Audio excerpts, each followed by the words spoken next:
Me 50 Charlie, but me flying to vets. Now one of them, Mr. GWST. Kafu my father, now he will fountain. Saint Chris, he will levels. Now Rasket Satan, now one of them, none of them. One was even going back and at Tisipo. Saint Chris in a goma about in the Chipo. Tag Pasogani Mutupo, Nova, Harura Negoma, Nagumira Po. One was even going back and at Tisipo. Saint Chris in a goma about in the Chipo. Tag Pasogani Mutupo, Nova, Harura Negoma, Nagumira Po.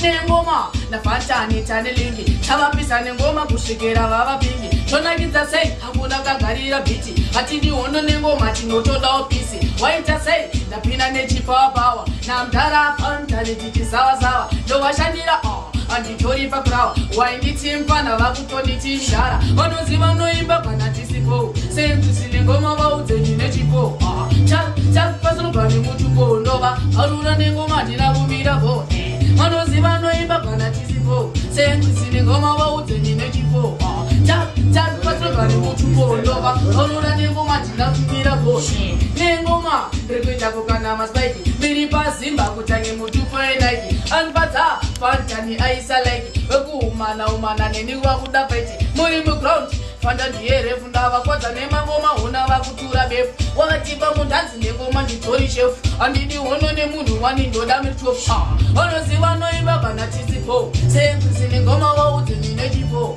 Tag Pasogani Mutupo, Nova, Arura Negoma, Tinabumira Po, Honosiva no Ibaka Natisipo, same to Sinegoma out in Negipo, Tag Pasogani Mutupo, Nova, Arura na wakati ukitisa wakapanika mimi manje na kukoba na kalima ribonyeza share majiseva akatanira sema ndikumanya iwo bakuna naila na waonesa ndono sevali kuondo mumwe lo musinyane jitono anje barabuni farira ila chini disa ane weseri wanenge watindi indini dinawa cheka wana wadiki bamangoma ndoba peta anotise nina no chopeka kubasa banguma ngoma zaka ndimboneta indini dinawa cheka wana wadiki bamangoma ndoba peta anotise nina no chopeka kubasa banguma ngoma zaka ndimboneta no na dem I'm 50 Charlie but me fan two vex and Rasket Tatan Mr. GWST and Rasket Tatan